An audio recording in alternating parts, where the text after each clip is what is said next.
இப்போ என்ன பிரச்சனை இங்க நடந்துட்டு இருக்கு, எதனால இந்த சட்டத்தை திருத்தி எழுதினாங்க, அதுல என்னெல்லாம் திருத்தி எழுதியிருக்காங்க, அதுல எதிர்ப்புலாம் என்ன அப்படின்றத பத்தி தெரிஞ்சுப்போம்.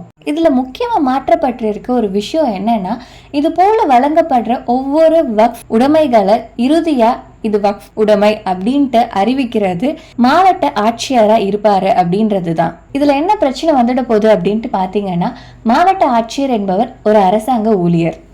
அரசாங்கமா இல்ல சமயமானு வந்துச்சுன்னா அவர் கண்டிப்பா அரசாங்கத்துக்கு தான் சாதகமா யோசிப்பாரு.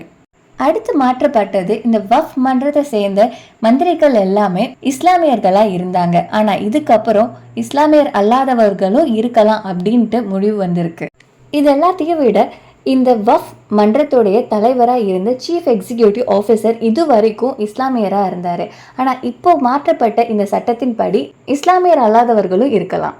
இது போன்ற 40 பக்கங்களை கொண்ட இந்த புதிய சட்டத்துல பல மாற்றங்கள் கொண்டு வரப்பட்டிருக்கு. பலரால முன்வைக்கப்படுற ஒரு குற்றச்சாட்டு என்ன அப்படின்னா, சமயம் சார்ந்த ஒரு குழுவுக்கு எப்படி அந்த சமயத்தோட எந்த தொடர்பும் இல்லாத ஒரு நபரை நியமிக்க முடியும், அவரால் அந்த சமயத்துல இதெல்லாம் நடக்கும் இதெல்லாம் நடக்காது அப்படின்றத உறுதியாக சொல்ல முடியுமா, இல்லை அவருக்கு தெரியதான் போகுதா?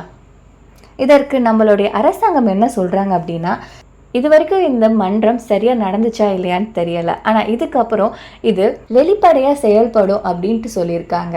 பலர் இதற்கு எதிர்ப்பும் தெரிவிக்கிறாங்க, ஆதரவும் தெரிவிக்கிறாங்க. முடிவு என்ன நடக்க போகுது அப்படின்றத பொறுத்திருந்து பார்ப்போம்.